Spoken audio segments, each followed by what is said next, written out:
আসসালামু আলাইকুম। আশা করি সবাই অনেক বেশি ভালো আছেন। আজকে শেয়ার করব ইনস্ট্যান্ট পটেটো চিপস রেসিপি। আর শুরুতেই দেখিয়ে দিচ্ছি এটা কতটা ক্রিস্পি হয়েছে, দেখেই কিন্তু বুঝতে পেরেছেন। এটা কিন্তু অনেক বেশি টেস্টি হয় আর তৈরি করা খুবই সহজ। রোদে শুকানোর কোনো ঝামেলা নেই এই চিপসটা তৈরি করতে। তো চলুন কিভাবে তৈরি করতে হয় দেখে নিই পুরো প্রস্তুত প্রণালী। এই পটেটো চিপসটা তৈরি করার জন্য মেন ইনগ্রেডিয়েন্টস আমাদের যা লাগবে, আলু লাগবে। এখানে 3টা মিডিয়াম সাইজের আলু নিয়ে নিয়েছি, তবে চেষ্টা করবেন বড় সাইজের আলু নেওয়ার জন্য, এতে করে চিপসের সাইজটা কিন্তু একটু বড় হয়।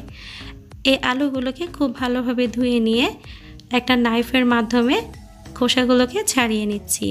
তবে আপনারা চাইলে বটি দিয়েও এই কাজটা করে নিতে পারেন।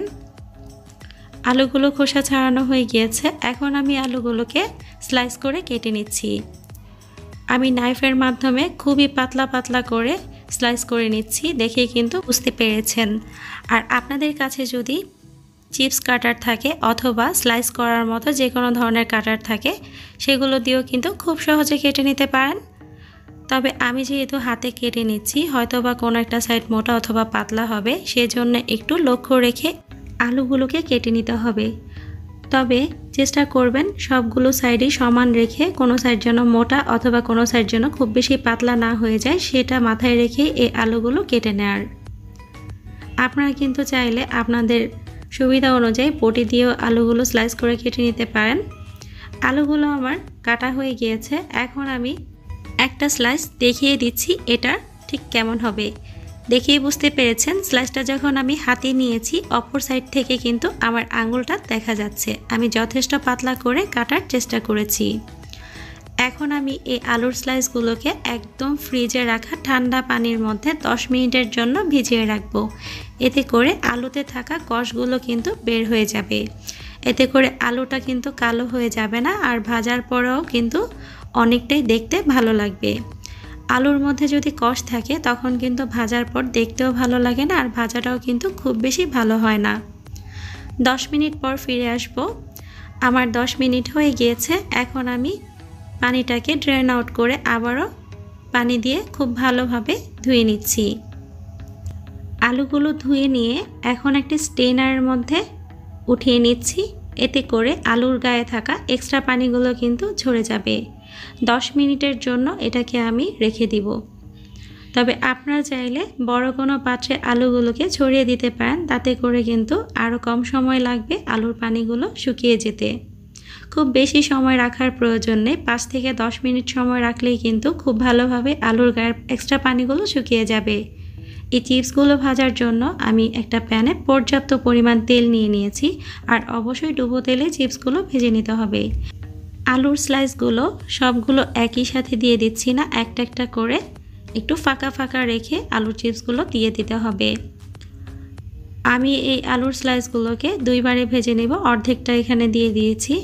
আর চুলার ফ্লেমটা কিন্তু মিডিয়াম টু লো ফ্লেমে দিয়ে এই চিপসগুলোকে একটু সময় নিয়ে ভাজতে হবে। এই আলুগুলো যেহেতু আগে থেকে খুব ভালোভাবে শুকানো হয়নি, সেক্ষেত্রে একটু সময় লাগবে ভাজার জন্য। তবে খুব বেশি হাই ফ্লেমে চিপসগুলোকে ভাজা যাবে না, তাতে করে খুব জলদি কালার চলে আসবে কিন্তু ক্রিস্পি হবে না। একটু সময় নিয়ে ধৈর্য সহকারে ভেজে নিতে হবে। আলুর চিপসগুলো আবার ভাজা হয়ে গিয়েছে, এখন আমি একটা ছাঁকনির মাধ্যমে উঠিয়ে নিচ্ছি। আর উঠিয়ে নিয়ে একটা টিস্যু পেপারের উপর রেখে দিব যেন এক্সট্রা তেলগুলো শুষে নেয়। এভাবে করে দ্বিতীয় ব্যাচটা আমি ভেজে নিয়েছি। এই চিপসগুলো ভাজার জন্য প্রতিটা ব্যাচে আমার সময় লেগেছে 6 থেকে 7 মিনিটের মতো। চিপসগুলো সবগুলো ভাজা হয়ে গিয়েছে। এখন এই চিপসগুলোকে আরও একটু সুস্বাদু করে তোলার জন্য এখানে দিয়ে দিচ্ছি 1/2 চা চামচের মতো বিট লবণ। আরও দিয়ে দিব খুবই সামান্য পরিমাণ মরিচের গুঁড়া, তবে আপনারা চাইলে একটু বাড়িয়েও দিতে পারেন টেস্ট অনুযায়ী। আরও এখানে অ্যাড করছি পাপরিকা পাউডার। তবে পাপরিকা পাউডার আপনাদের কাছে না থাকলে সেটা স্কিপ করলেও চলবে। এই চিপসটা এমনিতেই খেতে অনেক বেশি টেস্টি হয়। শুধু ঘরে থাকা নর্মাল লবণ দিয়েও কিন্তু এই চিপসটাকে মিক্স করে নিতে পারেন, তাতেও অনেক বেশি টেস্টি হবে। খুব ভালোভাবে এখন আমি মিশিয়ে নিচ্ছি। আমার ছোট ছোট টিপস অ্যান্ড ট্রিক্সগুলো যদি ফলো করে চিপসটা তৈরি করেন, ঠিক আমার মতো এরকম পারফেক্ট মোচমোচে ইনস্ট্যান্ট চিপস ঘরেই তৈরি করতে পারবেন। আর এটা তৈরি করা খুবই ঝামেলাবিহীন, কোনো ঝামেলা নেই। একবার হলো বাড়িতে ট্রাই করবেন। আশা করি ছোট বড় সবাই অনেক বেশি পছন্দ করবে। আর এই চিপসটা তৈরি করে সম্পূর্ণ ঠান্ডা করে আপনারা যে কোনো এয়ারটাইট বক্সে রেখে দিতে পারেন আর খেতে পারেন যখন ইচ্ছা তখন বের করে। 1 সপ্তাহের মতো এই চিপসটা সংরক্ষণ করে রাখা যাবে। আশা করি আমার রেসিপিটি সহজ আর ভালো লেগেছে।